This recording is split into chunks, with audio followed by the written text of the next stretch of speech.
Just have a seat anywhere, Jimmy.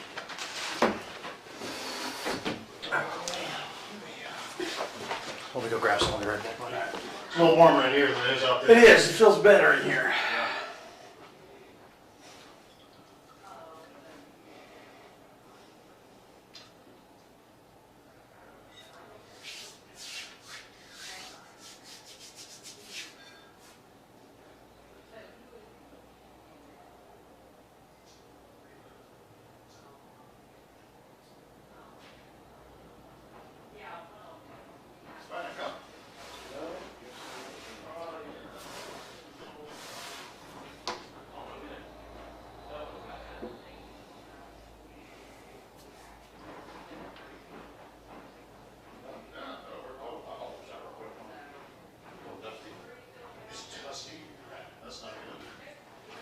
Yep. Sorry, Jim. Dude, I lost my cup somewhere. I think it's a generic cup.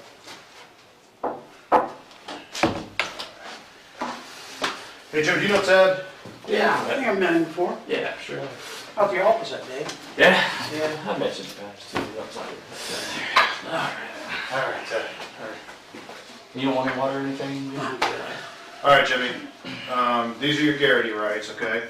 I'm sure you're familiar with them, but if you want to read those over, and there's a pin for you. Let me know if you have any questions about anything. Oh, that's so good. Was it? Mm-hmm.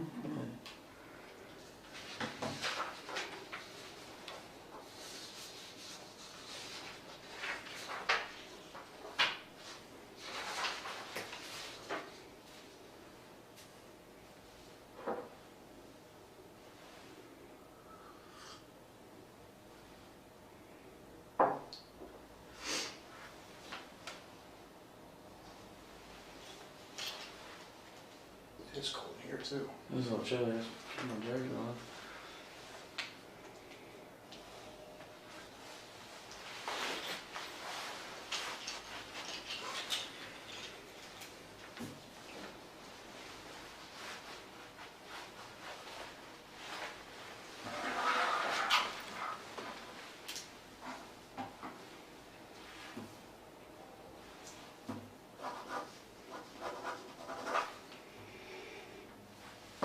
Four. You're 1258. I appreciate you being here, Laura, man. Makes it a lot easier. Yeah, I kind of figured you guys were busy or... It never ends. It doesn't. It never ends. It never stops.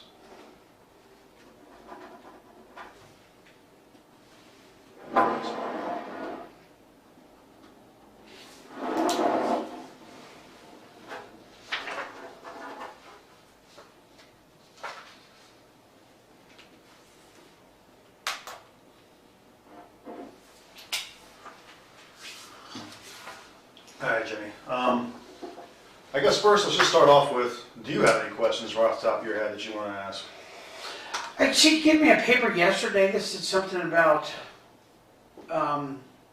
public records,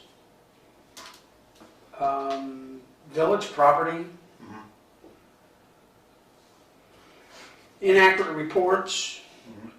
I forget what the other one was. Okay. Okay. Do you know anything about that stuff, about the inaccurate reports to City Council? We'll get to those, I'll tell you. I'll try to go chronologically, that way it makes more sense to us and to you then. But just tell me about what happened during the accidental shooting. Obviously I've gotten stories, a couple of different, people told me, but, you're the guy that accidentally discharged a weapon, so I can't wait to hear from you, man. Jeff and Megan and I were on our way back from Lancaster. We had ate at B-Dubs. We were coming down 79 and we were in the area of Buckalika Beezer Village. And my telephone rang. It was from Darlene Whithofer. I've known the family since, I was a firefighter with her brother Terry forever. And she's on the phone screaming, saying her aunt, she found her aunt in the middle of the road. And that two guys had broken into her aunt's house and held her at gunpoint. She was able to escape, But the gunman shot one guy. He was laying in the floor bleeding to death, and the gunman was still in the house. So we're right there between both entrances to Lee's Village, the main entrance and the second entrance. I tell Jeff, go there because it's right over here, M section. So as we're there, I call Steve Ritter. Literally, this is what we got to get down to the M section. Meet with us. As we pull up, I'm down in the sheriff's office. I call the sheriff's office. Tell them exactly what's going on. They say, you want emergency traffic? Yes. So you call them? I call the sheriff's office. Okay. We're standing there, we're just trying to decide what's going on, and she keeps saying, he's dying, he's in my house dying, he's in my house dying. She was very physically upset. Both of them were really upset. I had no belief to doubt them. Mm-hmm. I wasn't even thinking of being on technically light duty. Right. Had no gun with me. And, you know, with there someone possibly being in that house dying, you guys have done the same thing. You'd have went in. We had 3 people here, and we've been trained. I told Ritter, give me your handgun. Vermaiden went around the side of the trailer to see if there was a door on the back. I said, go get your rifle, because we don't know what he's got. Give me your handgun. It's the same identical handgun that I've got. And we went in, cover 3. Vermaiden was the first one in the door, went to the right, because it's a a single wide. Went in, and I went to the left, and I held the whole back of the trailer. And the trailer's really dark. And the only lights that's on is their flashlights and a TV in the very back room. I'm standing here, low ready, left hand, and all of a sudden something flashed. I thought someone was coming up, and when I came up, I hit a corner, and poof! Went in the round, went in the floor. Okay. Did you have your finger on the trigger or something when you went Yeah, up? I had, yeah. Yeah. Because I was coming up to protect myself. Right. And I just hit that counter, and it just, pow! Okay. Off, just simple as that. We cleared the house. No one was there. It was the TV, and the door was cracked about that big. I talked to the woman and the son. Didn't know that she had an onset of dementia, is what he told us. Told us the other day that she told him Trump was in her bedroom. I'd never been to that house before. I know her, but I only knew her from McDonald's, not personally talking to her or anything. I didn't know that she was having an issue, which after everything was found out, it was found out she had a UTI, urinary tract infection forever, and never told her kids, and that was she'd seen a police movie prior to going to bed that night. So, you know, I checked the house to make sure everything was fine, that we didn't hurt the electric, didn't hurt the water, you know. From her end, set her and her son down and said, listen, we had an accidental discharge. Sorry about that. Everything in the house is fine. And his exact words to me is, I don't give a shit, as long as my mom's okay. I said, what about a doctor's? If she's hallucinating or something like that, we need to get him to take care of her. Let's get her to the hospital. He said, no, she goes into the doctor's in the morning. I said, then you can come and get a copy of our report so your doctor can have that to use to see what kind of medicine to get it on. And he said that would be fine. Or I would have pink slipped her that night. But with her, he's like, I'm staying here. She's going to the doctor's in the morning. She argued a little bit with him. No, I'm not. Mom, yes, you are. You've got a doctor's appointment. And I told him, I said, Dave, you come and get a copy of this report. Or have your doctor, get something from your doctor, we'll fax a copy of the report over to see, show that she's hallucinating or something, so she can get help. Okay. And we went back to the office. All 3 of us wrote up our statements, wrote up the use of force where I had the accidental discharge, and went from there. I called the mayor. Did you do a call record at that time, or a report at that time? Because when I went over to talk to you, you didn't have one yet. It was in the computer, yes. Okay. Jack from Mayton should have faxed it to you. We had a CR number.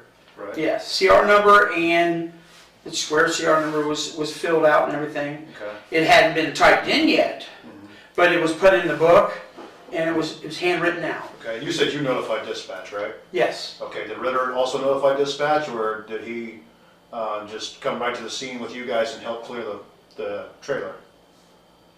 You know, I don't know if he also notified dispatch because we didn't have a walkie on him. I didn't have a walkie, neither did Jeff. I do know when I was standing there and she said 99 traffic, he got on the radio and asked for and said, but you know, 45899 traffic. Okay, all right. So we pull a tape from there, it's gonna have you call on dispatch? Yes. Okay. Yes, it was. Because Ritter marked dispatch too and said, hey, you know, what's going on over here at the trailer park and everything else, so he actually marked it. So you guys get over there, you have your external discharge, talk to the people, everything's fine with them. Now, at some point, Hebron came over, right? Yes. Okay, were they called to come over? I don't know. I don't know that because again, I didn't hear anything on walking. I don't know. Sometimes when we got something like that, they just drift over. Right. And we drift over to them. Sure. You know. Kind of good mutual aid. Yeah. Was there any conversation about not telling them about the external discharge? Yes, there was. Okay, was that your call? Yes. Okay, and what was the rationale there?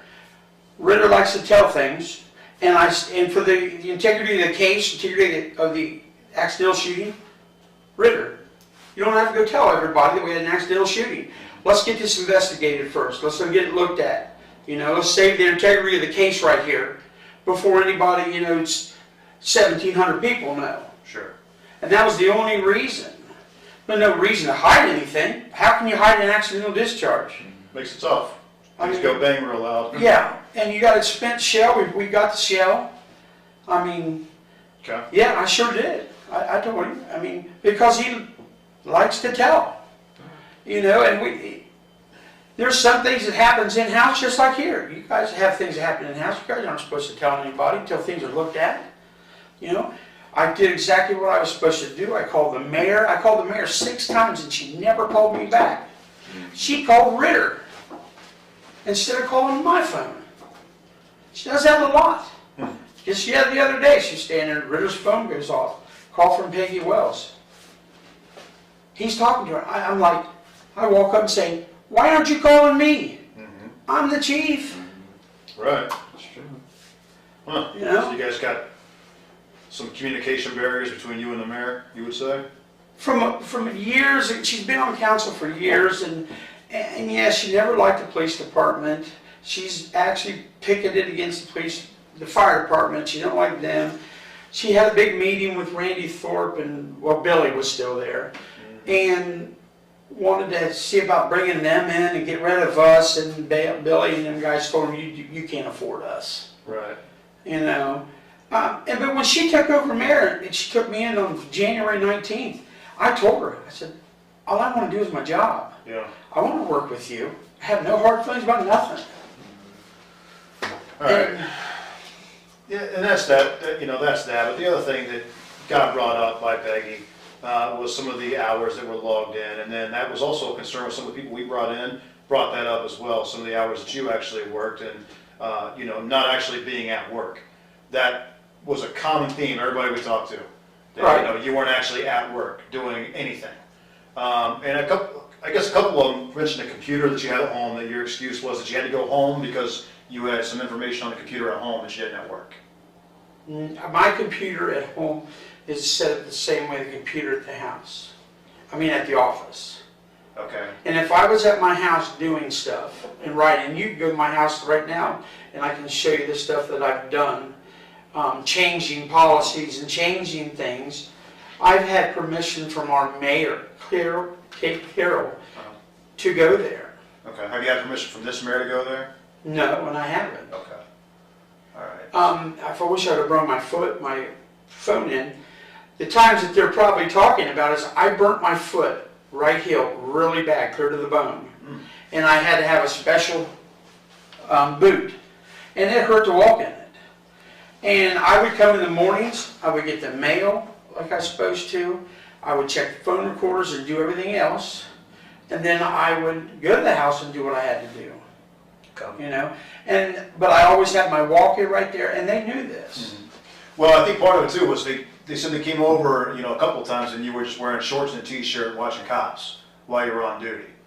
No. And that was the you know, and then when I checked the records, you had him logged down his hours for that day, you know, but my concern is if you're at home that day, you know, and that's true, let's say that's true what he's saying, you know, if you're just sitting around watching cops when you're supposed to be at work, that could be an issue. Right. Obviously, I mean, you're the chief of police, you wouldn't want one of your guys doing that, you know, so, I mean, you gotta understand from, you know, our perspective, looking at numbers and looking at everything else that you know, are brought to us as a concern, we have to try to figure out why, or justify why that's happening. Right. So, And and that's why I'm asking you, because No. I want you to justify to me why that is a reoccurring thing, though, from everybody we've talked to. It's a reoccurring issue that, yeah, well, Jimmy goes home a lot, and, you know, he'll leave and he'll just stay home.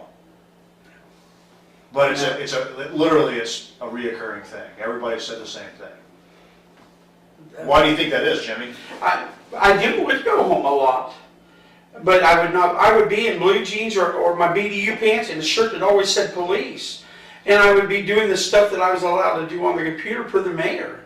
And then I would go out and go get cards, tag numbers and stuff with the junk cards, and I would do my OLEG, and or write it up.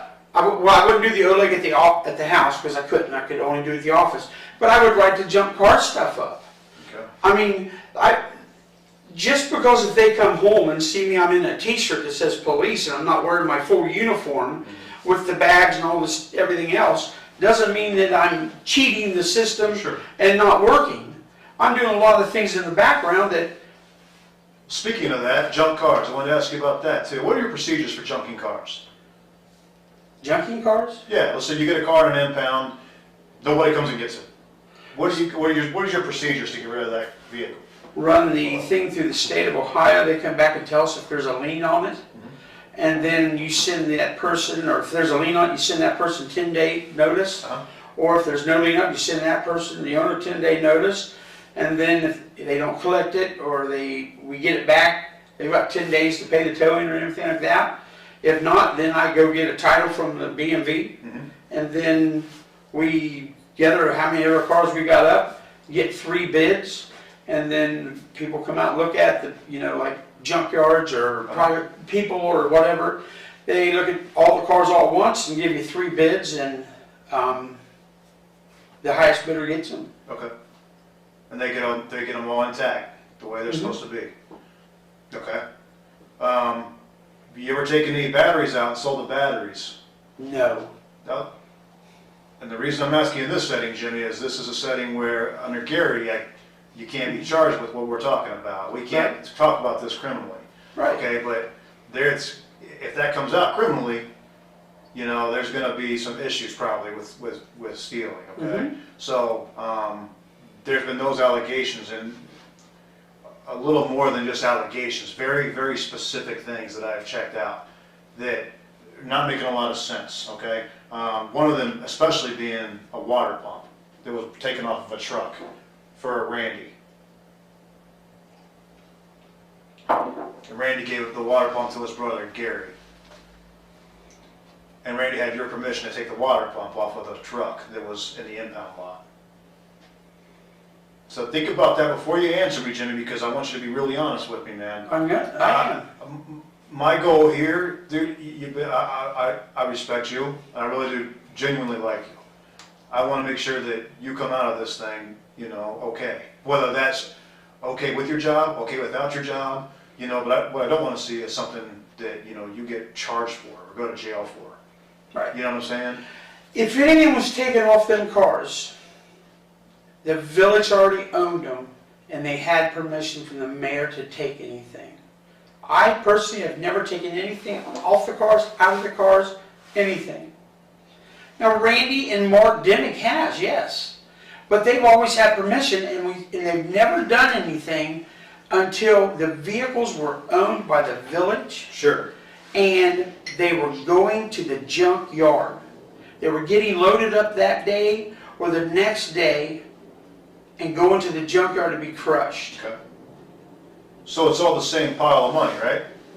I mean, if one car goes, it goes whole, or it goes, are they junking it out? Are they checking for all the equipment? Or are they making sure that if they can pull the engine or a water pump or anything off of that the junkyard will do that? Or are you selling You just sell them out as a whole? Some at the car. I've seen it, when I've taken them there, they ran the forks through the forklift, through the windows, picked it up, put it in this thing, put it down. Yeah. Crush everything like a sandwich. Yep. But if I didn't even know about a water pump to Gary. But if it was taken, battery, water pump, I will tell you, I knew a jack was taken, one of them scissor jacks, but it was already up on the trailer, trunk wouldn't lock, and Randy's like, oh, we got a jack. All right. But the village owned them vehicles, there was permission by Clay Carroll, and nothing was taken until that stuff was taken, the village owned it. Okay, so when the village owned it, let's say that you guys did everything properly, the village owned it, did you take any batteries then after they owned it? Did the mayor say, hey, you can take these? I'm trying to, you know, explain it for myself in my head why I've had two people tell me the same thing now. Two different people. One, you know, that I would say is completely on your side, one that says maybe not completely on your side, and they're both telling me the same thing. So I'm trying to figure that out why in my head that would be the case. So is there a circumstance or an instance where you did take a battery or two after the mayor cleared it? I've never taken a battery. Never. Never. Okay. Never. All right. Well, I needed to ask you about that because, like I said, I've had a couple of them here. All right. So you don't know anything about Randy taking the water pump? No. Okay. Because Randy's saying he had your permission to do it, not the mayor's. He said he had your permission. Well, he probably asked me, hey, I'm going to get something off one of these cars. And it may have been, you know, it may have been a water pump, but I don't remember.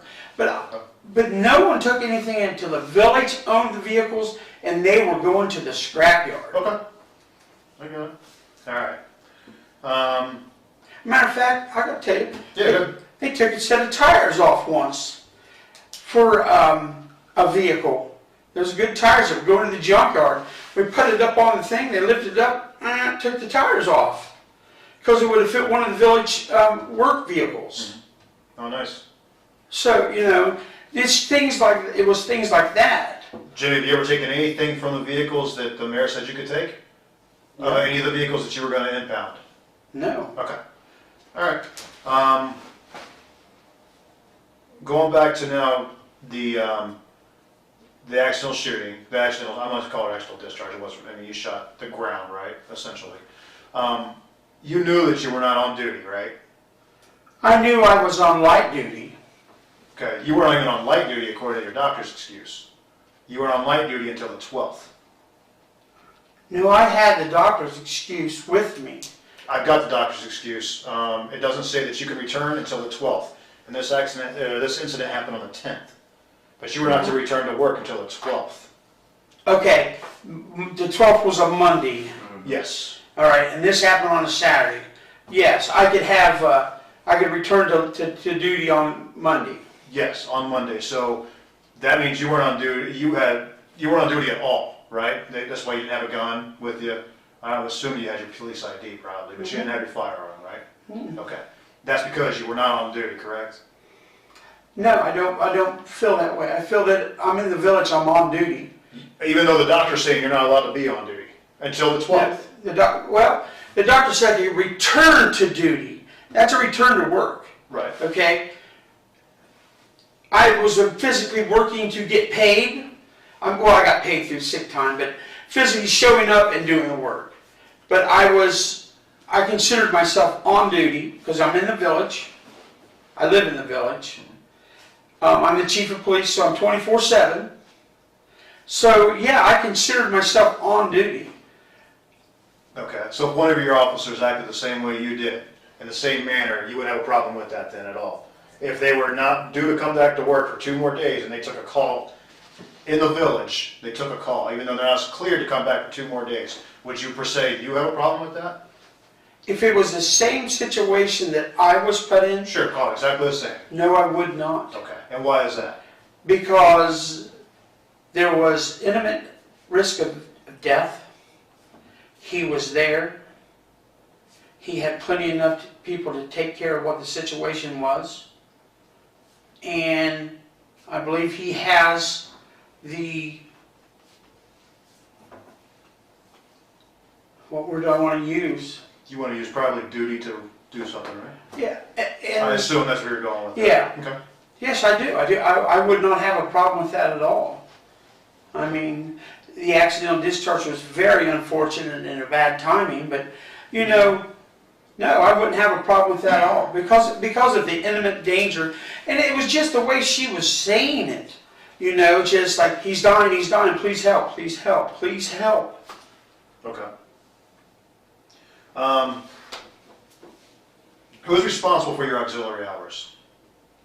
Jeff Mayton. Okay. And who's responsible for are you his boss? Yes. Okay, so are you also responsible for the hours that go over to city council? You're turning those into city council, right, as a document?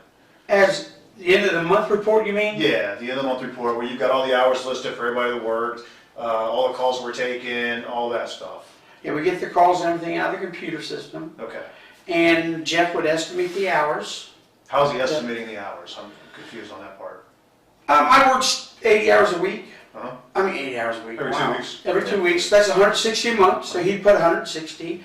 He would take what he was supposed to work, divide that by 2. That's what he would get, just down the line like that. Okay, that's for the full-timers, right? For the paid, yes. For the paid people. And Jeff Maiden was in charge of all the paid people to make sure that all of their numbers were accurate? Well, we turn in them on the pay slip. Right, but who was ultimately responsible for that? To make sure those numbers are correct? Those numbers were estimations. They were never correct, not meant to be correct. You guys are paid by the hour, right? Mm-hmm.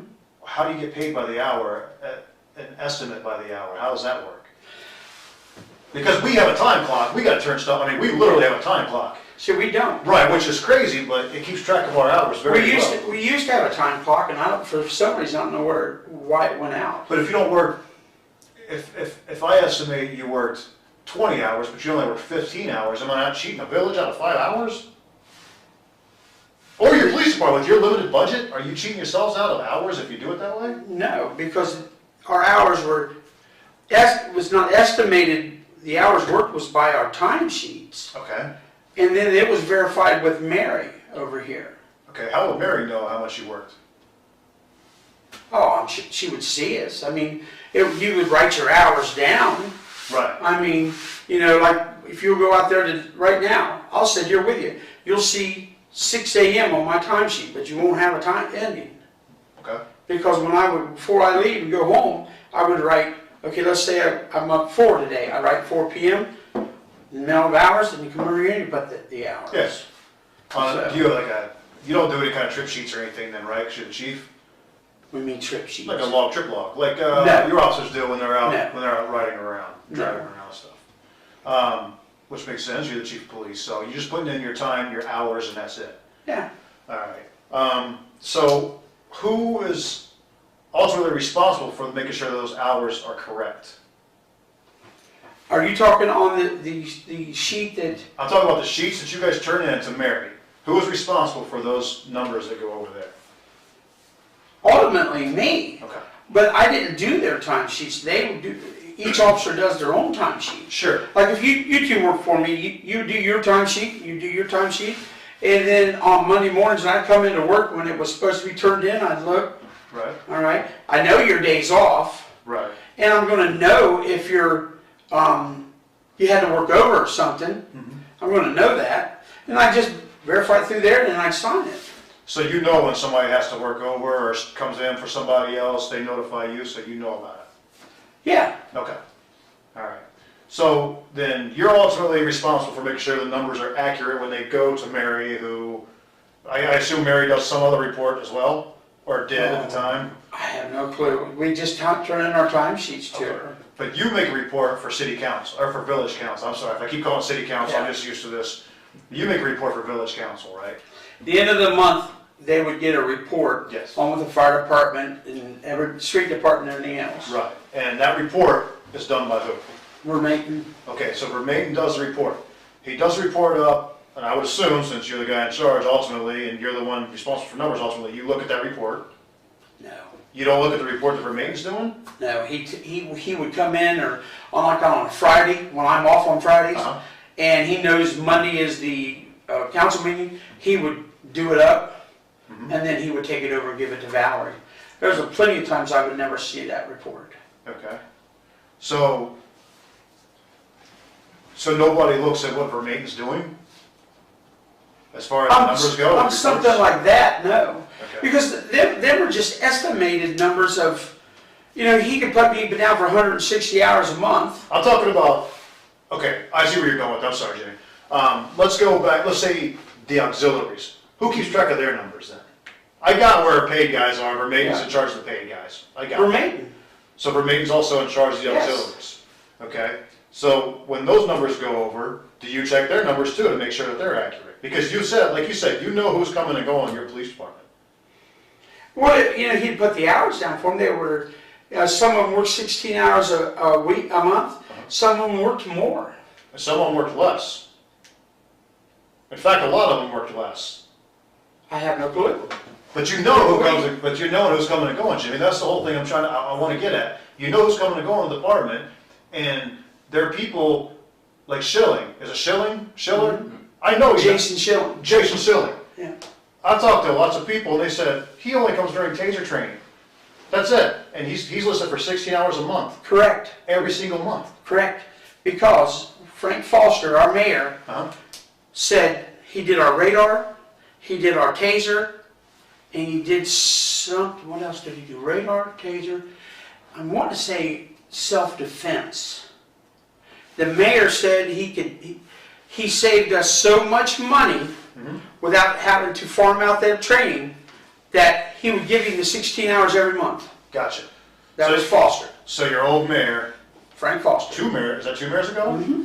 So your mayor 2 mayors ago said that was okay. Yes. So you guys continue to put 16 hours on the monthly report that's turned into village council, Yes. even though he was not working 16 hours. He wasn't physically working 16 hours. That's Right. But he would come out every once in a while. I agree. No, they said that too. They said he'd come out every now and then. But he wasn't coming out 16 hours a month, was he? No. No. So when you're taking a report and it's being generated by the police department and it's going over to village council as him having 16 hours a month, that's not accurate. It may not be 16 hours. I believe it is accurate because the mayor, Frank Foster, said, we will trade him this 16 hours a month if he continues to train us like that. And that's the way we did it. I understand what you're saying. I do. I get it. But, a guy like that's invaluable. But you want that guy to actually work. And when you're presenting those numbers to the village council, the numbers don't match what is actually going on. So if you're putting 16 hours down, it looks like that guy's been there for 16 hours that month. He put in at least 16 hours of time, right? If you wanted to look at it that way, yes. I don't know. I really don't know how else to look at it, Jimmy, when it comes to that, because, again, yeah, valuable guy. You want to keep him around. You want to keep him happy, but he's not putting the numbers in that you are saying he's putting in. Does that make sense? Is that fair? I see the number side of things. Okay. I see your number side of things. But also on this side of the tracks, the mayor said, do this because he trains us like this. 1 month we'd have our taser, and then it would be like a month and a half, 2 months we'd have to do our radar, and then the other. So I see where you're saying number-wise 16, but I'm doing what the mayor said to do. Okay, so let's say the mayor didn't say to do that. Huh? Let's say the mayor did not tell you to do that. All right, let's say that doesn't have anything to do with it. Is that still an accurate number if the mayor doesn't say that you can do it? If you put 16 on there, does he work 16 hours a month? I wouldn't do it. I know, but is that accurate? Is that accurate that he works? Let me just say it this way. Is it accurate that he works? He comes out to Buckeye Lake and physically works 16 hours a month? No. Okay. That's what I wanted to get at. Okay. Now, Vicki Glover, when's the last time she worked for you guys? Oh, I don't know. It's been a while. Been 2 years. Over 2 years. Would it be accurate that she worked in October of 2017?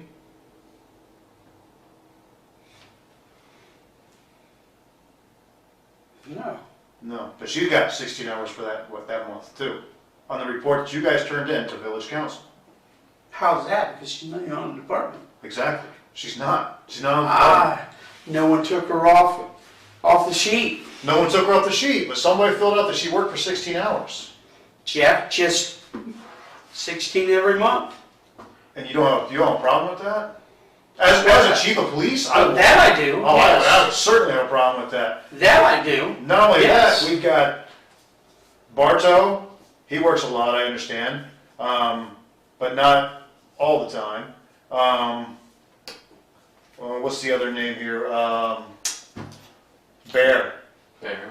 Tedra? Tedra does not work 16 hours a month, but it's on there for 16 hours a month. Every month that she's been there, she's got 16 hours a month. I call her, she says, no, that's not accurate. I called the guy she rides with, Haas. Jeff Haas. Jeff says, no, she does not work 16 hours a month. Yeah, Right. you guys put 16 hours a month on that sheet. Again, You understand, that's a criminal charge. That could be a criminal charge to do all that there's no stuff. monetary value. There's no monetary value. You're making it public record. You're falsifying a public document because it's going over to village council. You see what I'm saying? So you're falsifying a document that goes over there. And I don't know why. I don't get it. I really don't understand it. You know, but I mean, this is a place to explain it, Jimmy, if you're going to. I mean, this is where it gets explained. Well, sure, I know this is where it gets explained. Jeff did them, and probably I should have critiqued them. But, you know, that's my bad. I'm sorry about that. But Jeff did them. So who's ultimately responsible for those hours? You are. That's what we just said, right? Right. You're responsible for them. Okay? And if it's something that, you know, you screwed up with and you should have more oversight, then just say that, like you just did.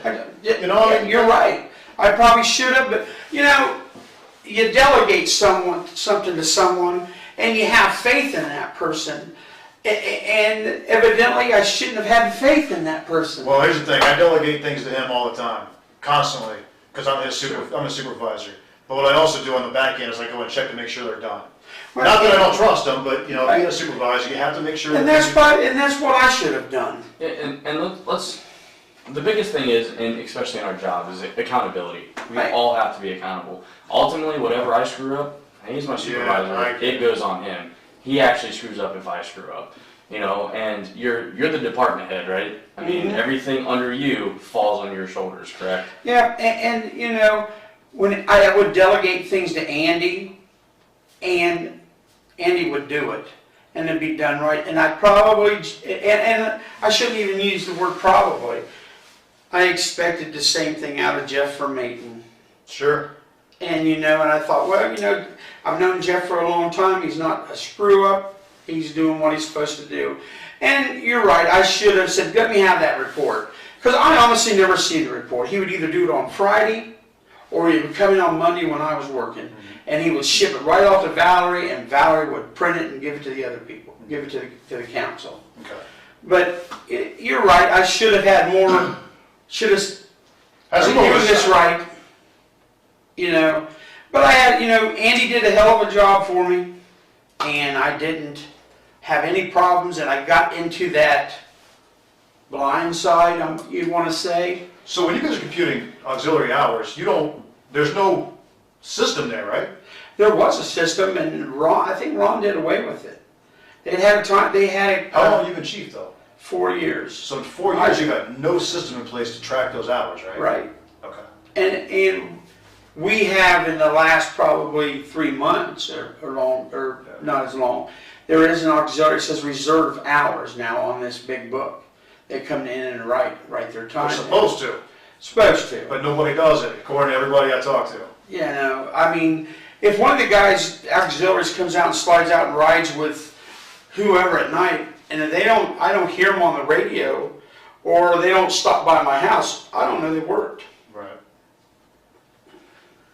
Okay. Let's go to these checks that were cashed for the insurance company. Now, I talked to the insurance company about those checks, and they had some pretty big issues with them. Mm-hmm. All right. That may be something that I'm going to have to turn over to somebody else to investigate criminally. if it gets to that point, I may have to do that. What I don't know checks? what the insurance checks, that when you were transported to the hospital and you were supposed to pay, you weren't supposed to cash them, and you cashed 4 of them? Oh, Lord, you gotta be kidding me. See, Jimmy, the problem with an internal investigation is once it starts rolling, it starts opening the door to all kinds of other stuff that comes in. Mhm. And I have a duty now to at least address it and try to figure out what's going on. In this setting, again, you're under guarantee, okay? I can't use anything you say criminally, period. Okay? Oh, I understand. So, all right, I want you to understand that, before you. This is funny. These checks, I honestly, wholeheartedly, with my life, believe they were my Aflac checks. Because I talked to John Curtis, you can call him and ask him, I got him in my phone. He says, you've got a check coming, and you're going to have checks coming for your follow-up visits. I just got a check, and you can run out to my truck, I'll give you the keys. I got $3,100 out there. I just got an Aflac check for this. Okay. I honestly, wholeheartedly, 1,000,000% believe them checks were mine. This started to piss me off. When I found out they weren't, I made arrangements and they were taking money out of my payroll every month. They mentioned I didn't fight the system because I honestly, guys, I honestly believed they were my checks. So did you get any Aflac checks during that time that you were getting those checks? Yes. Okay, so did you wonder, like, hey, wait a minute, why is Aflac sending me another check? No, because he told me that I'd have money coming from follow-ups. Gotcha. Just like a few minutes ago, I go to the hospital. I've been to the hospital since February 4th, every day for 3 hours. I turned in everything he just told me. He said, get everything else you need because you've got follow-up money coming from your Aflac accidental insurance. Okay. That's what I thought those checks were. Have you been able to recognize those checks now when they come so that you don't cash them? Or is there Yes. something that you can say, hey, Yes. I can't cash these checks anymore? Matter of fact, I got another check, and I said, who's this belong to? I took it to the village. They said it was me. So I cashed that check. That, guys, was 1,000 fucking million% a mistake on my part, but it was not out to steal anything from anybody. I've never stolen anything from anybody, and I never would and never will. Okay. That check stuff, and we even talked to the lady with Mayor Carroll, and we got it all upset out them taking money out of my checking account every month. I called the lady. This is my bank number. This is my routing number. They're taking money out. Evidently, they're paid off because they don't take out anymore. Okay. So you guys have made arrangements to get it taken care of. Yeah, there was arrangements taken care of. Okay. Perfect. Every month that money came out. Is it still coming out, or you got to pay? No, it's got to be paid off because they hadn't been taking their money out. Okay. All right. Guys, that upsets me. But you got to understand that there's something like that. Not you guys. I understand. And Jimmy, I don't want this to be an adversarial thing, man. Yeah. I want this to be just all out there. And again, out of respect for you Yeah. and the job you've done for so long, I want to give you opportunities here, and that's it. I I mean- don't want to force your hand on anything. No. I don't want to give you advice. All I want to do is try to find out everything that Guys, I don't have nothing to hide. There was somebody mentioned a suicide scene where $140 came up missing too. And they said that you had access to the money and that you mentioned that the dead guy wasn't going to miss the money. Do you recall anything about that? No. Okay. Oh, no. Nothing at all? Nothing at all. Okay.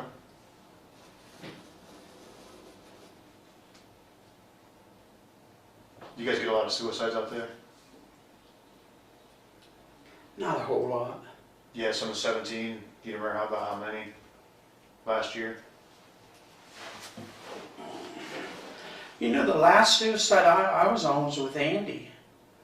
And a guy had shot himself in a bed, in a bunk bed. Yep. That's the incident I'm talking about. Yeah. So if you recall that, you recall some money being exchanged or being taken from the scene? Andy took everything because I couldn't stand the smell. Uh-huh. And I do believe his family came and got everything. Okay. The deceased family did? Yeah. Okay. Yeah. All right. Log sheets, who's responsible for keeping the guys' log sheets? The guys and gals that work out there, their road log sheets. They write it out during the night and put it in the box. There are 3 months from last year completely missing. Road logs, or are you talking about? Both road logs and actually city council, the reports that you guys send to city council, those are also missing. Now, I know Peggy said something about them. They're all missing, the whole month, like 3 months worth. You know, I think it was April and July. It was April, July, and November. Yeah. And yeah, that's correct. Because I was looking for them yesterday for her. Okay. Yeah. Any idea what happened to those? I talked to Jeff Mayton, because he gathers them up, puts them in a big envelope. He does the monthly report, copies it, shoves it in with the road logs, flips it over and writes road logs and stats, then the month and the year, and then he takes the other report over to Valerie. I asked him what he'd done with them. He has no clue what he'd done with them. Why are you allowing them to leave the office in the first place? I know that everybody's mentioned everybody's got stuff at home. Why has anybody got anything at home? Why does Jeff Mayton have any paperwork at home?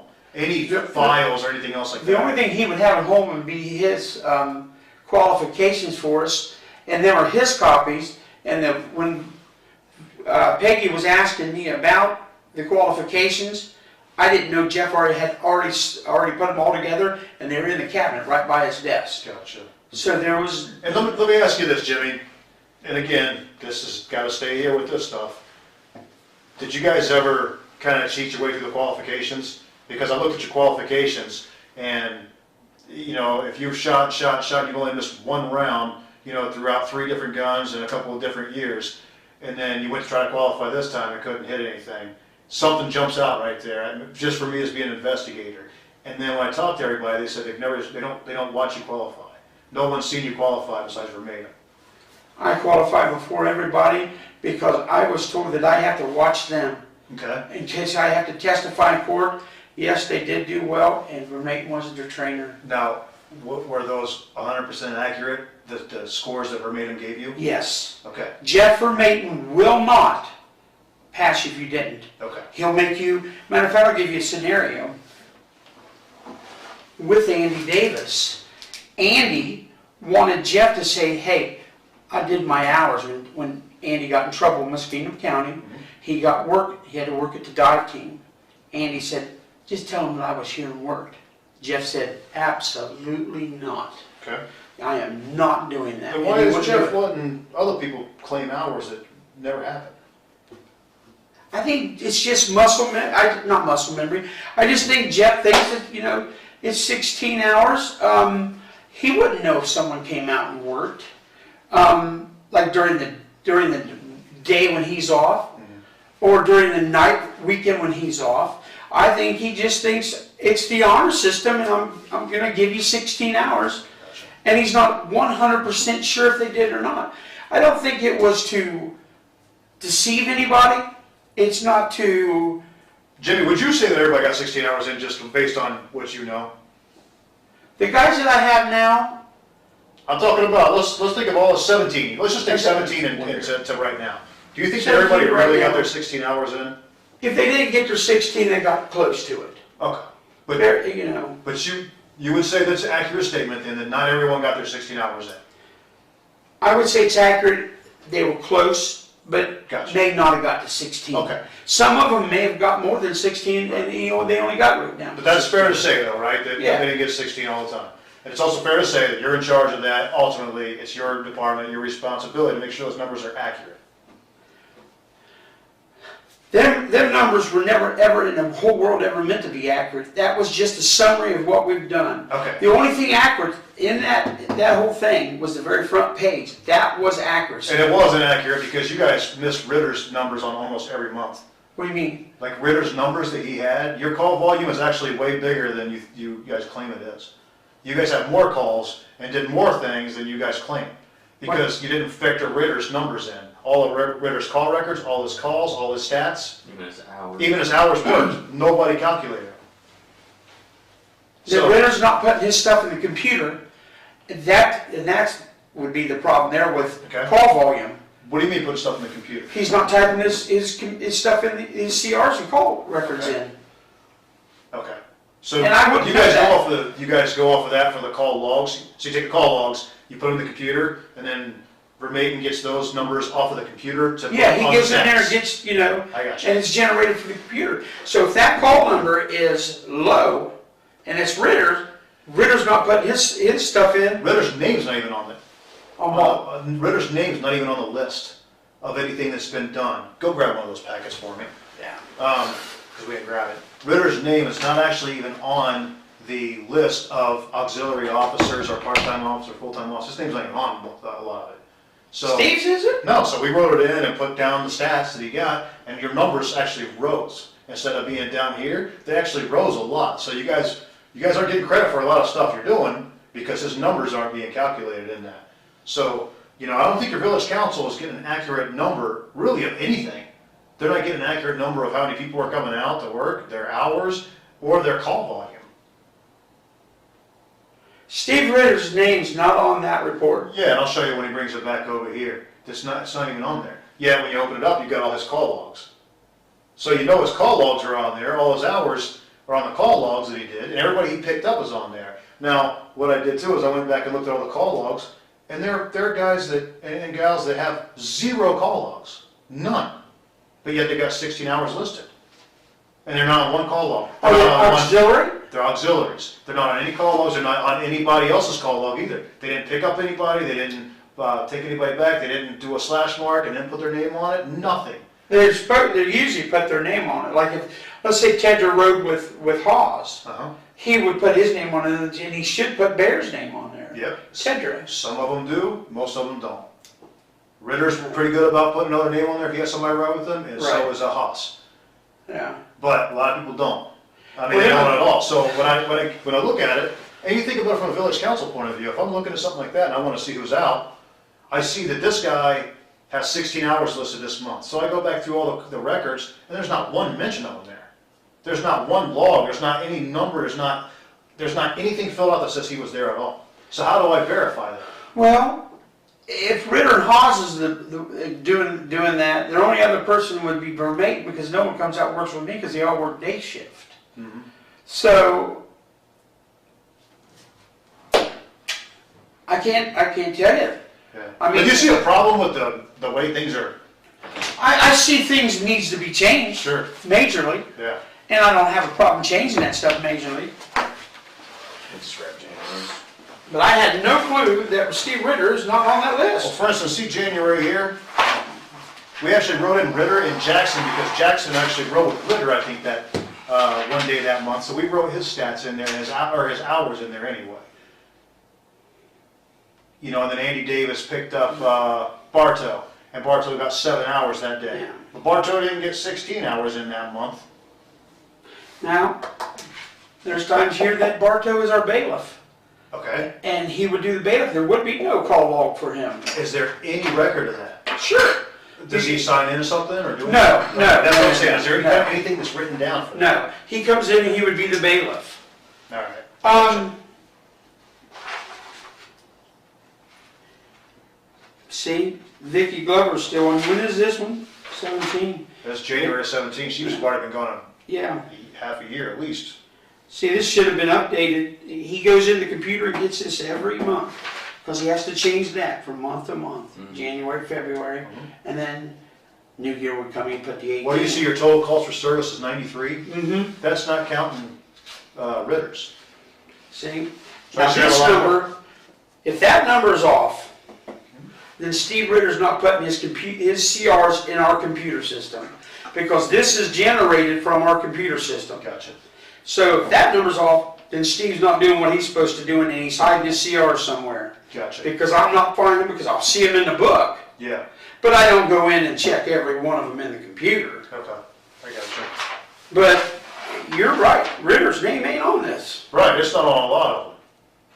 You know, so the Didn't reports know are just that. generated like that, and then they're turned to city council or village council like that. So, and there's, You know what, I never even thought to even think of that. Yeah, there's a lot of that. A lot of it. Wow. Were there any times, Jimmy, that you claimed some hours that you didn't actually work? No. There's hours that I work that I don't put down on my timesheet. So you working extra hours and not claiming? Yes. My phone would ring constantly, and I'd have to go out. I never put all the hours down, Right. because I know we're short of money, and I didn't want to work myself out of a job. You can ask any mayor that. Yeah. What's the most people you guys have had out at one time? 2, 2? yeah, 3, At any time, any given day? usually 2. Okay. I would work 6 to 4, Uh-huh. and then someone coming up from noon to 10, Okay. and they would come out at noon to give me that 4 hours to go in the office and see stuff that I had to do. Okay. All right. So, is there any time that you would have 3 or 4 people working at once? No, No, never? it'd be nice. Yeah, right, it would be. So on April 25th, 2017, you have 4 people listed as working at the same time. Who? You got Davis, Vermaiden, you, and Ritter. Now also on that day, and I've been told by 2 people, you and Vermaiden went 4-wheeling that day over in Perry State Park, Perry State Forest, which we've called Perry State Forest. We've also called dispatch and got the call runs and everything else and who marked in, who marked out and all that stuff. You guys aren't anywhere on there. You and Vermaiden are nowhere on there. On the call logs, Right. on the CR, nothing, 0. What day was it? April 25th, 2017, it was on a Tuesday. Ritter actually got called into work to cover for either you or Vermaiden, one of the 2. He was not on his regular scheduled days. Yeah, okay. Do you remember that day? Do you remember going forward with Vermaiden? Yeah, Okay, yeah. it was on We've that. been forward on several places. Sure, that was on a Tuesday, and do you remember going to Perry State Forest? We've been there several Do times. you remember going to Muskingum first, and then they're not open, then you went over to there? Yeah, yes, Okay. yeah, That's the day, right? yeah. Okay, that's the day that you went on Tuesday, the 25th, I think it was. Okay, then Ritter worked for Vermaiden and I took the day off. Okay, so you do remember that day then? Yeah. Okay, so you took a day off. What about Vermaiden? Probably used sick time like I did. Okay, so you used sick time that day? I'm supposed to, yeah. So you used sick time that day on the 25th to go out 4-wheeling. So you weren't sick. No, I just You were just using well, I shouldn't say sick time, it's PTO time. Okay. What is your PTO time? Explain it to me. Personal time off. Okay. What do you have to do to have personal time off? You just get that? Yeah, our It's pay like stubs comp don't time. say sick time. It says PTO, and then we get vacation. And I you got you. You cure so much, and I mean, if you wanted a day off, you just say, hey, I'm gonna take this day off, and just like that day, Right. Vermaiden had to have said, hey, do you want to go there? And I'm like, yeah, get someone to work for me. Gotcha. Okay, call Ritter in. Okay, and that's what happened that day then? Had to be. Okay. So who called Ritter in? You or him? I think, you know what, I can't tell you that, I don't remember. Okay. But you know Ritter was called in to cover somebody's shift. Yeah. Okay. On a Tuesday, it'd be Jeff Vermaiden by himself. Right. So Vermaiden would have had to take a personal day off, and you would have to take a personal day off at that point too. Yeah. Okay. So when you take a personal day off, how do you notate that you took a personal day off when you guys turn in your timesheets? Should be put sick down there and then the amount of hours you took. Okay. How many hours is, now, refresh my memory here. Did you take sick time or did you take a personal? Right, it's PTO time. Okay. That's considered the same thing as sick time for you Yes. guys? So you don't actually have sick time, you have to take PTO time? Right. And you have to accrue that time, or how's that Yeah, work? it accrues. Okay. All right, so you would have to just say PTO time across the timesheet or something Or, like that? yeah, sick sick. PTO, whatever you put on there, And that would yes. be for how many hours? Well, we both work 10-hour shifts, so it'd be 10 hours, Okay, all right, since we took the whole day off. gotcha. All right. But you do recall calling him in for that particular day, and you guys going forward on that particular day? Yes, because we went to the one place and they were closed. And that Yes. was it Muskingum, was I right about that? Or No, some other, was Zanesville, was it somewhere in, I thought it was Muskingum somewhere, or, that's the information I had, and then they were closed, and then you guys went to Perry.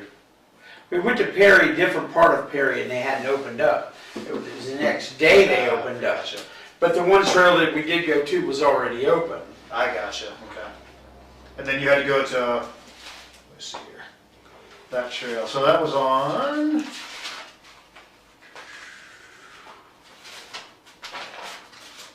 make sure I got my paper right here.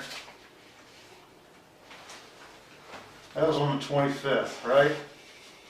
That's your timesheet, right?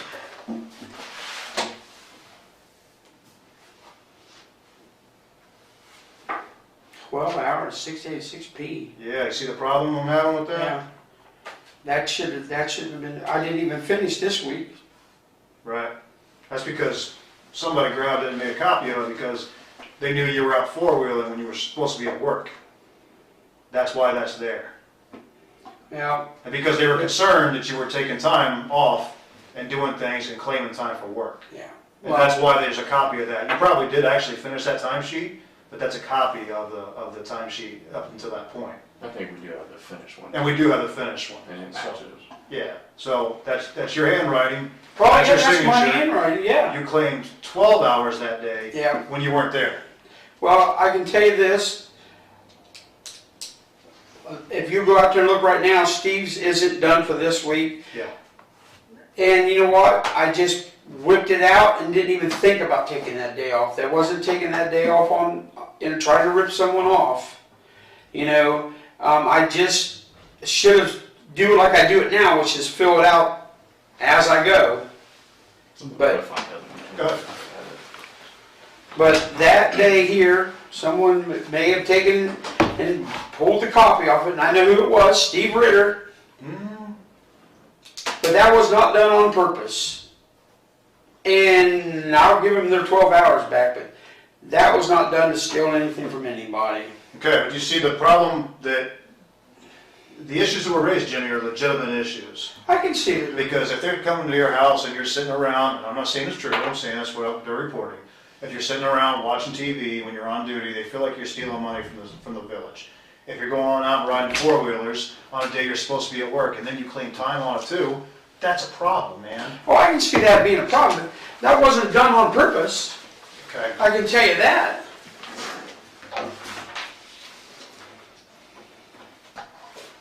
It's for maintenance. Say on that same day. Check here and get to the end here.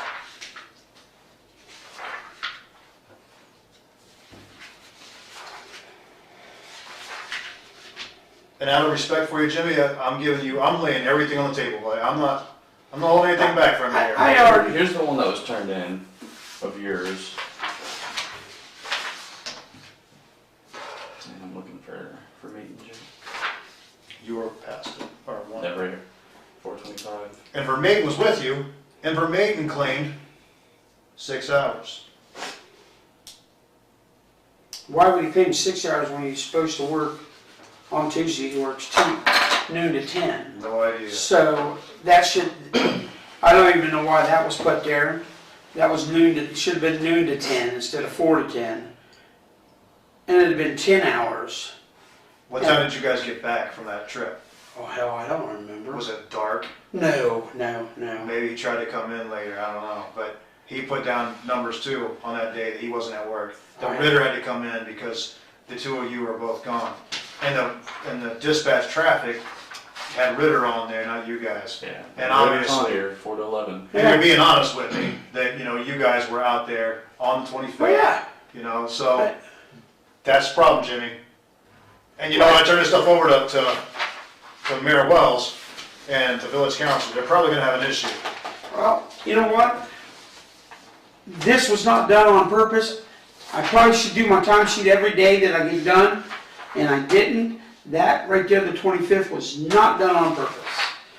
And I can understand it looks terrible. But Jimmy, you just told me earlier that you do it like that you make sure that you don't put that ending on there until you're actually done. I just started doing that. Okay, I gotcha. Because of all this issue of them saying, timesheet this, timesheet that, timesheet this. Right. And pay is very... This is, Jimmy, I don't know if you've ever seen this before. This is a couple years of people thinking that you're doing stuff that you shouldn't be doing. A couple years, since 2014. That's how long that is. That's a lot. That's what's gonna go over to those guys, man. That's... And obviously, there are issues there. Now, obviously, there's some issues, whether you did it on purpose or not, there are issues there that are very serious. Like, what issues is very serious? Like if I did that, if I left and I came back here and I claimed that I worked that day, I'd get charged with theft in office probably. And I would get fired. I get fired like pretty quickly here. Right. All right, so I don't know what they're gonna do there. I don't know their procedures. Frankly, I don't care, because that's between you and them. My job was to find out what happened with everything. Gary, I did not do the 25th of April, or was it this year? No, No, so- That's right. 17. 17. On purpose, you know? Yeah, probably I was lackadaisical in doing the timesheets every day, but I know how she is, so we have tightened it up very much because I know how particular she is. Yeah, Jimmy, And- whatever happens in this investigation, man, I hope you guys tighten it up. I really do. I mean, whether you're there, whether you decide to leave, or what happens, Well, I'm hope- sure she's going to fire me. I hope to God you guys get shit straightened up, though. You know, and I will be the first one to look both of you in the eyes and say, yeah, we need to tighten some things up. I have no problem with that. Have no problem with getting guidance on how to do that, okay? But to say I blatantly ripped off this Buckeye Lake Police Department is bull. I put 34 years of my life out there. I gave them people more than anything. I lost a marriage over this police department. Okay? I've lost girlfriends over this police department because I spent more time there than I would with them. You know, just because someone comes to my house and they see me in blue jeans and a t-shirt that says police and a Glock 27 on my side doesn't mean that I ain't working. Doesn't mean that I don't have something in the mix going on. You know, Mayor Foster, Mayor Carroll knew every time I would be working out of my house. But Jimmy, your computer, like you said, the computer at your house has the same things the computer does at work. In fact, Oleg, you're not running at your house, I hope. No. You're running them at work. Why go home? Because it's more peaceful for one thing. The phone's not ringing 300,000 times. The chimes on the door is not ringing on and off. Bing, bong, you got to walk out and curve the other side of the office. It's more peaceful, and you can get more stuff done. Steve Ritter don't come in and stand at your desk and do this for 45 minutes. You know? I can understand that. And trying to get things done. And Andy wouldn't come in and do all this. And you're trying to get something done. It's like being pulled 17 different ways. Yeah. Like you're Stretch Armstrong. Mm-hmm. Yeah, it's impossible to do. I understand that. Hell, it's impossible to be in your position a lot of times. It's hard. Yeah. I get it. And I can tell you exactly, and you can just look at me and tell me it's none of my business. I don't care. That stuff coming out of there is from Steve Ritter. Steve Ritter wants my job. I'll tell you what, I'll be completely 100% honest with you because I don't bullshit, and I'm not bullshitting you now. That did not come from Steve Ritter. Some of it had to have. None of it did. None of it come from Steve Ritter. Nothing in that book came from Steve Ritter. No. And let me just say this. I'm gonna conclude. I'm gonna end the whole thing on this, Jimmy. Whatever you do, whatever you decide, I want you to understand and know that we respect you. We've known you for a long time. I hope things work out for you. I really do. I'm sorry that you got pulled into this thing because it's unpleasant. It's not pleasant for me to have to investigate you. Okay? I took no joy in this, believe me.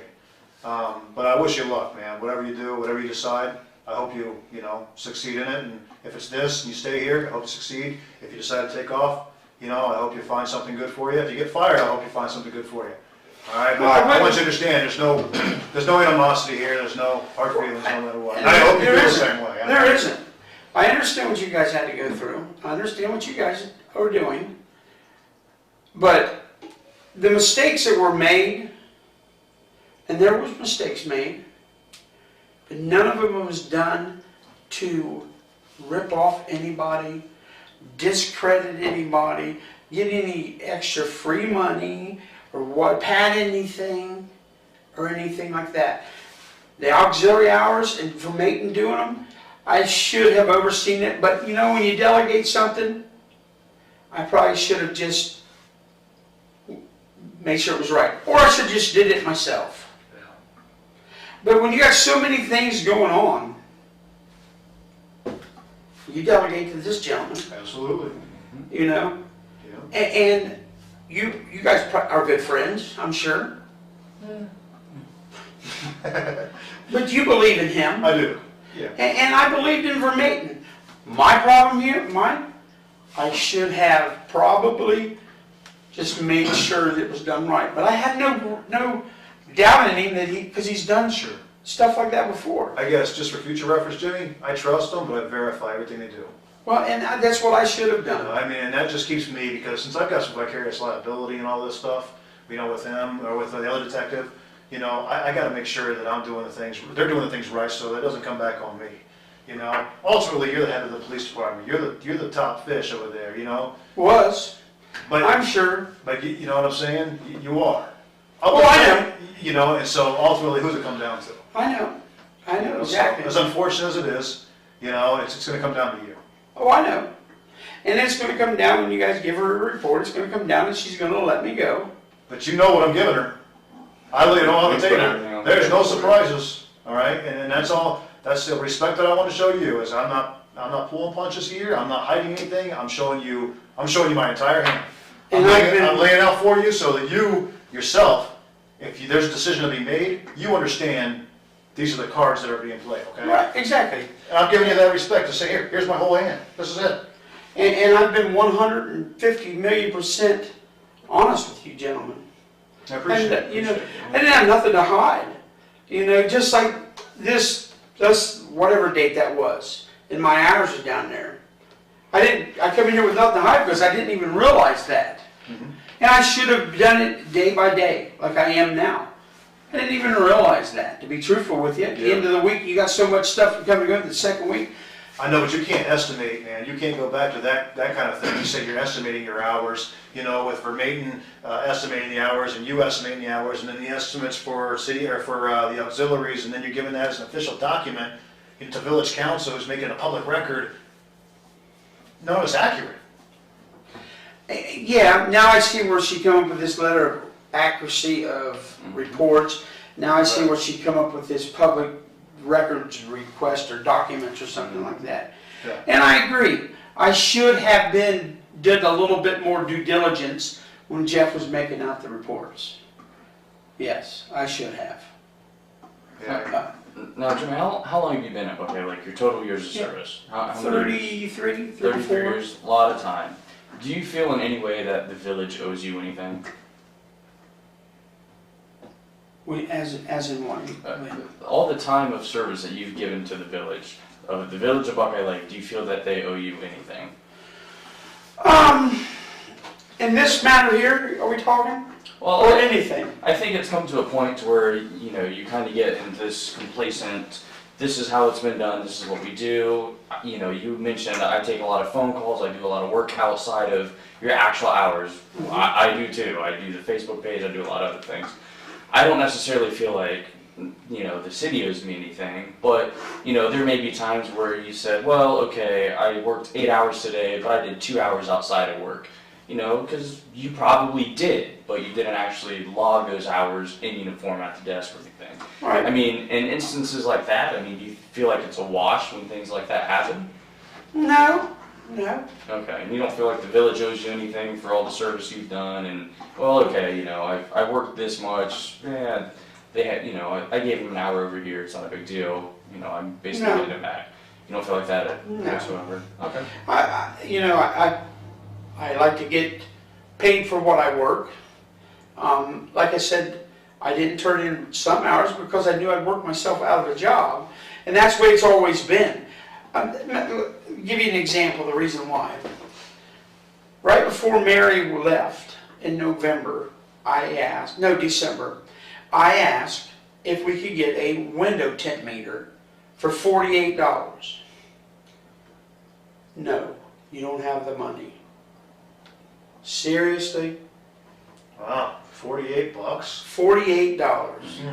So that's the way we've always been in that village from day one I started.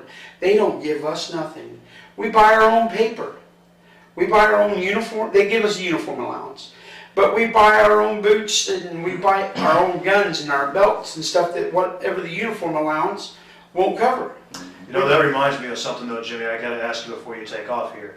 You threw away a bunch of property the other day. Yeah. No, it was boxes and stuff like that. Okay.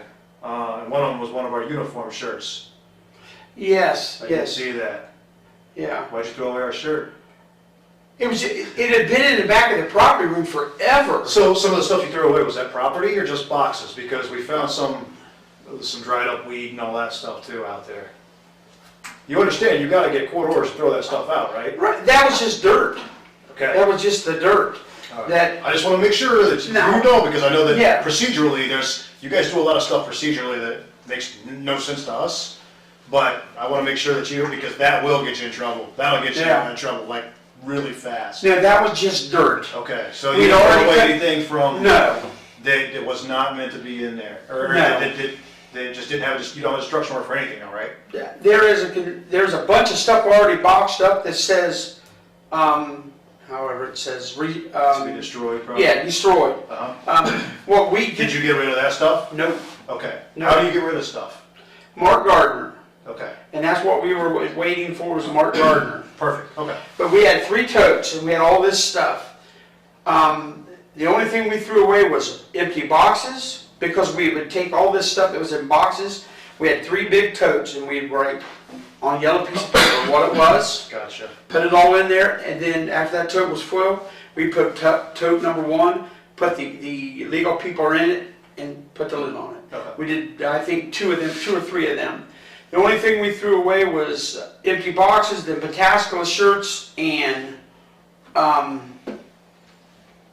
I think it was it a planter? I think so, yeah. Yeah, of just dirt. Yeah. Yeah, that we'd already cut all the stuff off of that and weighed it, Gotcha. and it is actually still in there. Right. I just don't want to see you get in more Years, trouble. that's been from, oh my God. Right, like I said, Jimmy, I just don't want to see you get in more trouble Yeah. because of something like that, because that was just a big red flag. Oh, It has nothing to do with, it doesn't really have too much to do with what we're talking about. Right. No, When I saw that, I was no. like, oh, I don't want you to. No, I know gotta better step than out for a that. second, excuse me for just 1 second. Let me go back to the AG real quick. That just starts curiosity's sake. It was Vermaeten went in first, then you, and then Ritter. Now, did you guys have any type of police identifiers or anything as the 2 people going in first? For making, police. So he just did a verbal warning Yes, going in. police. But you guys didn't have any uniform, any throwovers or anything, any type of identifier that said that you were police in case a resident like you got encountered here? you. Whether it's a badge or, we have the vest that Yeah. just say police. For making, I didn't. You did not, okay. Yeah. Is there any reason why you didn't have Ritter go in first? Because he was in uniform, correct? He was working the road that night? He had the rifle Okay, and he had a flashlight. okay. This It's is why. just a tactics thing. I mean, Yeah. if, it has been a defense used in court cases throughout the country if an ununiformed officer with no police identifiers enters first and gets shot and killed. That person has made that defense that I thought it was an intruder. Right. So, just a tactics type thing, just Yeah. moving forward. And you had a uniformed officer with you, and, just trying to clarify, well, why not just have him go first? Because at least you have your first line of, yeah, he's an officer, he's in uniform, you should know it when you see him.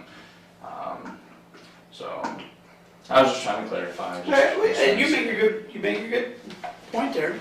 I mean, it just went down so damn fast that it was. Yeah, it seems like it, and I don't fault you, and I don't, Sergeant Smith doesn't either. I mean, if in the heat of the moment you feel you had a duty to respond and you guys were that close and you were able to, great. Now, did you necessarily go about it the right way? Maybe, maybe not. Maybe there's a better way. Maybe you could have just held the trailer, called the county, whatever. For your safety, the last thing we want in this county is another officer killed. We do not I know, want you're that. right. I mean, you guys didn't have vests, you didn't have identifiers, you weren't fully, completely equipped. Because what if you did end up in a shootout and Ritter's gun jams? He doesn't have his sidearm on him. Same with any of you. It's just, it's bad tactics. There's other ways to go about it, but there's no right way. I mean, no one says this is exactly how you have to do it. No at the written same rule. time. There's not. And like I said, we don't fault you for that. Exigent circumstances being what they are, you're going off what you know, seems like a pretty legit thing. I mean, hey, I gotta go in there and save some lives. That's what we're built to do. It's just how we are. So I get that. I understand that. So But if anything, learning lesson, if anything, so. My lord. You alright? Yeah. I've been pounding coffee and water. Man. Yeah, I can, you know, and we're talking about vests. We've asked for vests for so long. Mm-hmm. Yeah, I mean, it's just one of those things. I mean, there's still departments in the state that, you know, if you get one donated, you get one donated. If you get a hand-me-down, you get a hand-me-down. If you don't get one, well, do you want to go into work, you know, without one? May or may not. So, you know, I understand that. It's definitely an issue throughout the state, throughout the country. It's definitely an issue. Hey, Jimmy. Yep. I got a thing in here. I just want to read this. I spoke with Randy from the street department today. Randy said Terry Small got in trouble. That Terry was caught by Jimmy carrying a battery, and Terry told Randy knew, or told Terry to tell him that Randy knew. Jimmy then confronted Randy, and Randy said he didn't know anything about it, but Jimmy did nothing about it. You remember that? Oh, I caught, Terry was walking across the parking lot. Yeah. And I asked him about the battery. Mm-hmm. And he said Randy said he could have it. Okay. And it was a battery, an old battery went to the siren. And then when I asked Randy, Randy said that no, he did not tell Small to have it. Okay. Okay? Randy didn't want any confrontation between, just didn't want Terry Small not to come back. And so did Mark Dimmick was underneath, he was underneath Mark Dimmick at that time. Okay. So that's why nothing was done, because they didn't want any conflict, just tell Terry he's not allowed back at the street department. Right. But if you see this book, Jimmy, like I said, this is a book basically about Jimmy. That's fine. All right. I mean, Jimmy called, asked me to come in at 11, said he had a funeral meeting to go to. Took a cruise to the funeral. 3:20 called, said he was going home for the day. At 3:20, so he went home for the day. It's literally day by day for years of you going home, or you not coming in, or you saying you were somewhere that they said that you weren't at. And I'm just saying this is what this guy's saying over and over and over and over again. That is Andy Davis. That's right, it's Andy Davis. But remember, this is Andy Davis, but it's also former employees that I've talked to saying the same things. It's also current employees I'm saying, you know, they're saying the same things. Just honestly, Jimmy, do you think that you're doing a great job over there from, let's say 2015 on? Do you think that you're doing the job that you should be doing? Yes, I do. Okay, why do you think so? Because I get things done, and just because that I'm not in uniform every day of the week, doesn't mean that I'm not doing something for that police department. I look for grants for cars. I look for grants for equipment.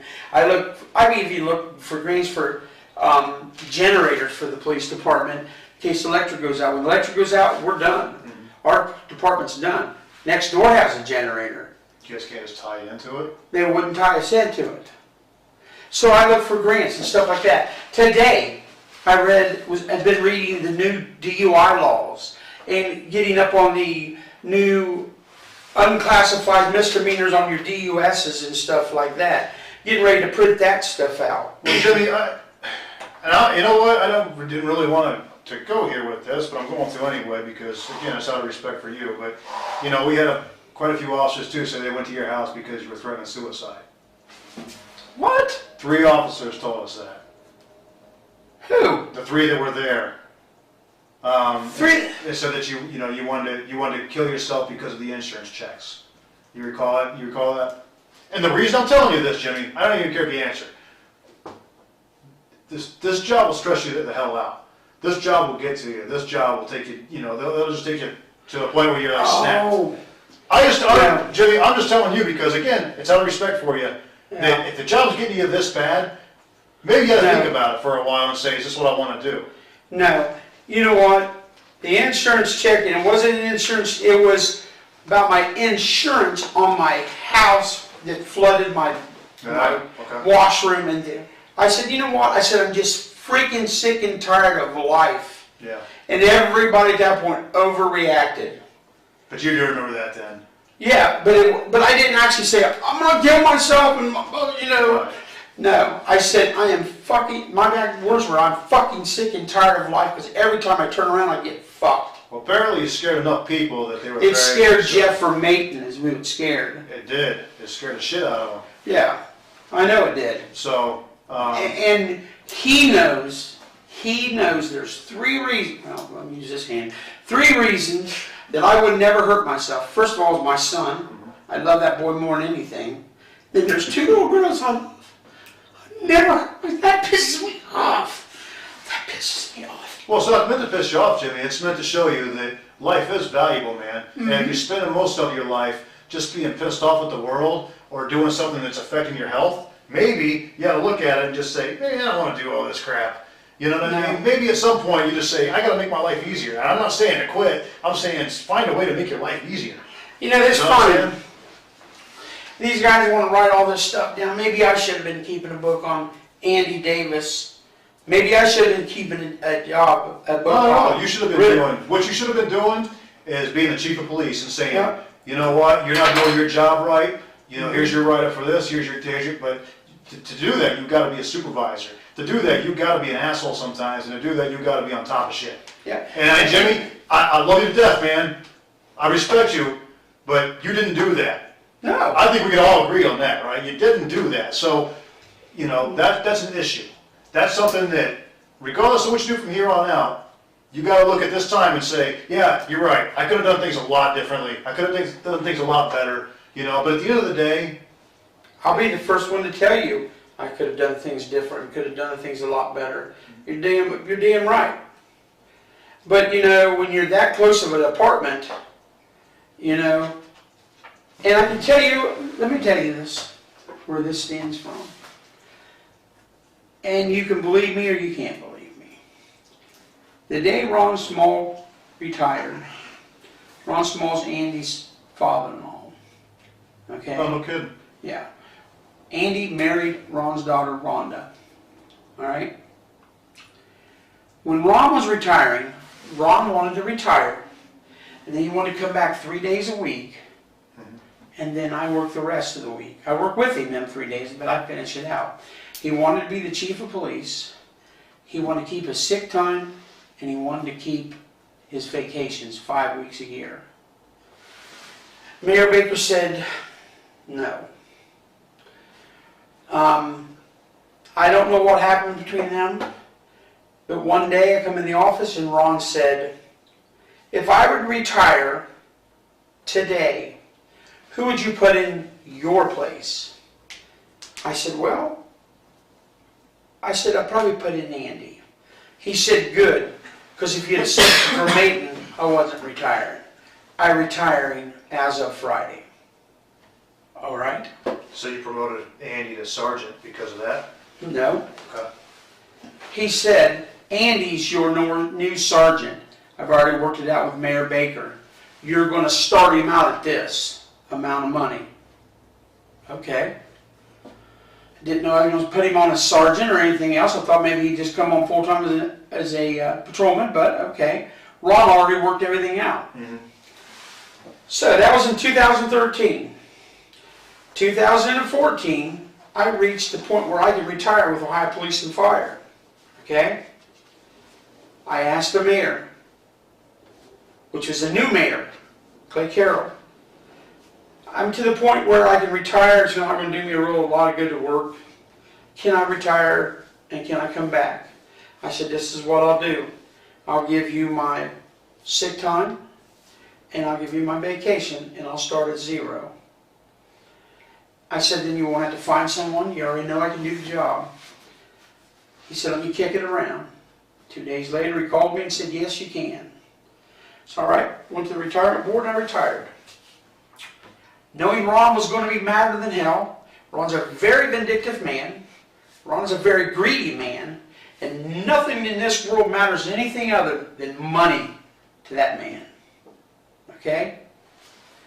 So, I said, let me be the one to tell him. I think I can tell him in an easy way that will not piss him off. Boy, was I wrong. He called me every name in the book in the Dollar General parking lot. He said this was his favorite words, was bullfuck.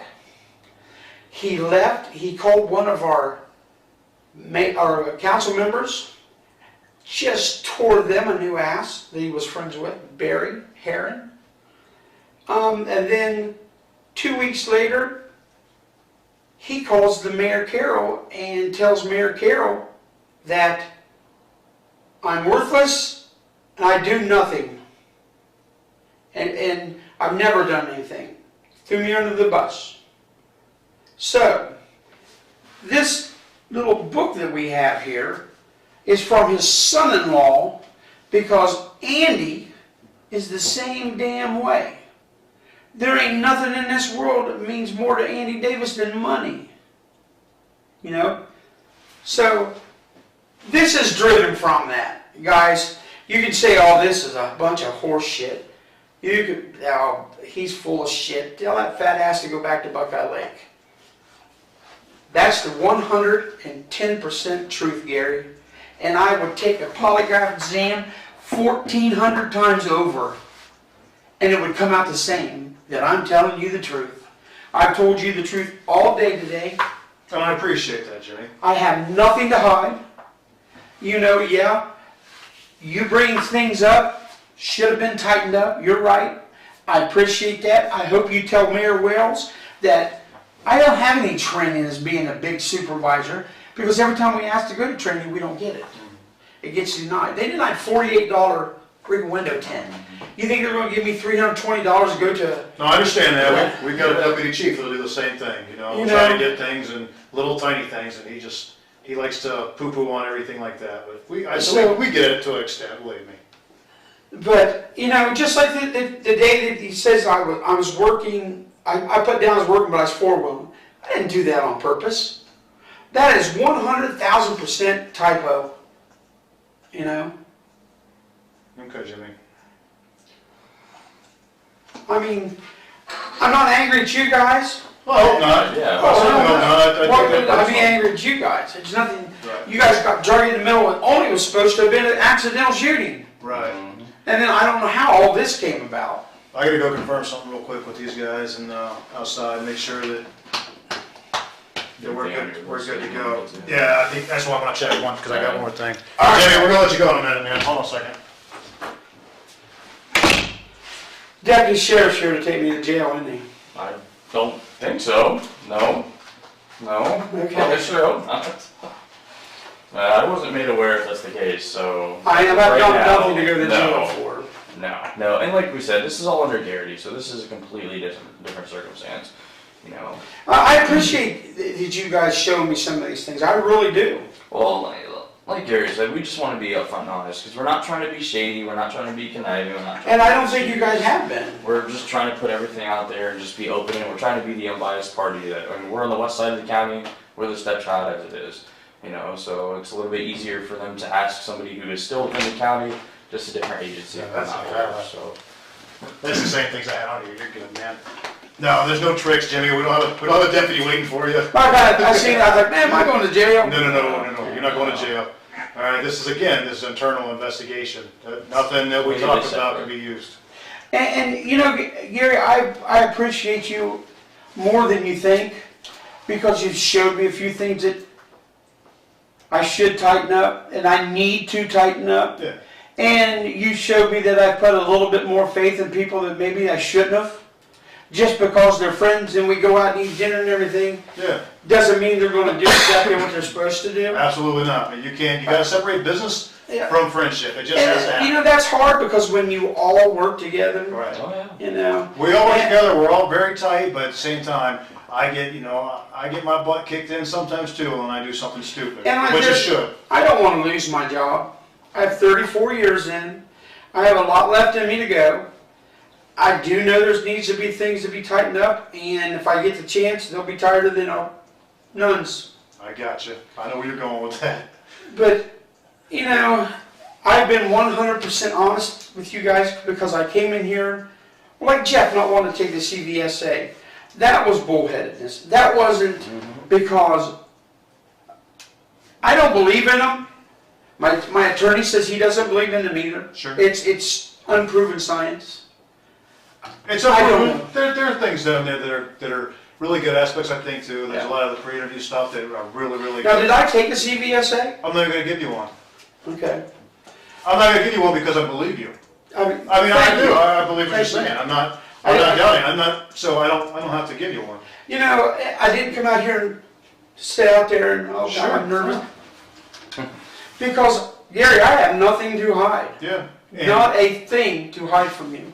And again, Jimmy, like I said, man, it's a respect thing for me. I respect the time you put in, the job you've done, and everything else like that. So, I just wanted to give you all the information so you're aware of what we've got going on. And I was meticulous. That's why it's taken a long time to get to you, because I wanted to talk to everybody, because I didn't want you to come in here and me only have half the knowledge. Okay, Right. I wanted to make sure I give you the fairest shake possible. So That's the way you have to do it. I hope we can leave as friends here, and no matter what happens, We're going to leave as friends. understand that I want to do as fair as possible. Okay. I mean, you did what you was asked to do, Right. and you can't do a half-assed job. No, I can't, because then I'll get my ass kicked too. Okay. But you did enlighten me on things that needs to be tightened up. Yeah. You enlightened me on. You're right about that identifier.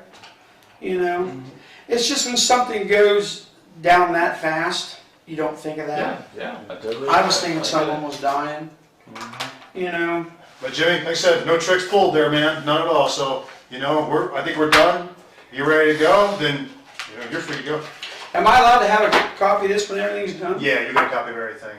Yeah, you Book get a copy. too? I don't know about the book. You'll get a copy of at least your interview. I'll give everything to the mayor, Yeah. and I'm not going to share exactly because we typically do in-house In-house stuff. ours, yeah. So I don't know if there's a public records request that has to be made for Buckeye Lake. I'm not really sure how it's going to work. Because it's kind of funny. I treated Andy Davis, and Andy would sit for hours and talk about business, or he would meet his real estate people. Okay. You shouldn't have let that shit happen. Exactly. You shouldn't let that You're happen. exactly. You're exactly right. That's where it backs up to being a supervisor and being the head of the department. But You you know- ultimately be responsible, so you got to cut that. The bad thing is I done exactly what past chief has done, and the reason is the straw that broke the camel's back was this. Got to sit to a 28. Okay. Ron's at the office. Ron never shows up. Ron's on the phone getting a load for his semi from Texas back to Ohio.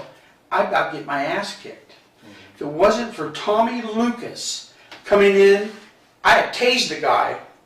No effect. No effect. We were going toe to toe. And I tried to tase him again. My taser broke. It wasn't for Tommy Lucas coming in and laying down on the guy. The guy was on a set of steps. I knocked him backwards on a set of steps. And Tommy come around the corner and just laid down on the guy. And just laid there. Guy knocked the breath out of him. We flipped him over and cuffed him. Ron never left that office because he was getting him a load. Not a way to do business. So I went to the mayor and said, this is it. You know what? I followed in that man's footsteps, and that sucks. I agree. Unfortunately. Yep.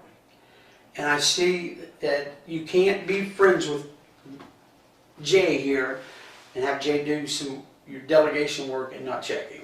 Right. Yeah, everything's got to be checked and rechecked, and sometimes checked 3 times. But I probably will not get the chance to do that, because I guarantee you she's going to let me go. I don't know. I hope not. That's on her. Yeah, that's We don't on have her. anything to do Yep. with it. I hope not. We are the gatherer of the information, Jimmy. That's it, man. Oh, I know. I can't even suggest to her anything. I can't suggest to you anything. All I can say is we know that there were some deficiencies that need to be tightened up, no matter what. She told Jeff from Mayton that you guys recommended immediate termination for him. We didn't recommend anything. We didn't do any recommendations. We said, for here, she asked us what we would have done here for that stuff. And I said that would have been insubordination, and that's termination here. If you're insubordinate here, you're terminated, especially during an internal investigation. You just can't do it. It says that right in the Gary. Right, even, that where Gary writes to you read, same thing. I mean, you cannot do that. So, anything that she does, that's completely on her. Right. Whatever her powers are, that's between her, village Your council, your you solicitor guys, and all that. That's has all them. absolutely zero to do with me. And anytime she's asked me a question on what should I do about this, I've told her contact the solicitor. Right. Because that's the only advice I can really give her. Contact the solicitor. Do it that way, and that's, then you're covered. Yeah, we I'm don't not dabble here- in that game. That's, Yeah, no, that's for the I- attorneys. Yeah, that's why they're exactly. big bucks. Now, that's a game that, if they want to play that game, that's for them to play, not for us. You know, we're the impartial gatherers of the information, and that's it. Now, I'll do a report, I'll do a statement up, and that'll be the information that I was told. And that's it. You know, it's not an opinion, it's not, you know. Right. My opinion to you, you know, is, I try to give you some advice. I mean, it's not really my opinion, I guess it is. But that's to you, you know, from a police officer to another police officer, a supervisor to another supervisor, you know, that things could definitely be tightened up. And I see that now. I see that 100%. Right. I see that. And I agree with you. And I'll probably start tightening them up tomorrow. You know? Just do what you gotta do, jump through the hoops and see where you fall. I mean, you know, Yeah. I wanted you to leave here feeling like you had all the information. And you do, you have all the information. I have everything. All right, Jimmy, Buddy, I have no hard feelings. I hope not. Love both of you. I hope We're all not. brothers in blue. I hope we can, Same goals. you know, I hope we can have a beer someday and sit back and talk about, you know, the good old days. We can do that. How long have you been here? I've been here for 15 years. How long have you been here? 7. 7. You like it? Yeah. They treat me well. They pay me a little bit more.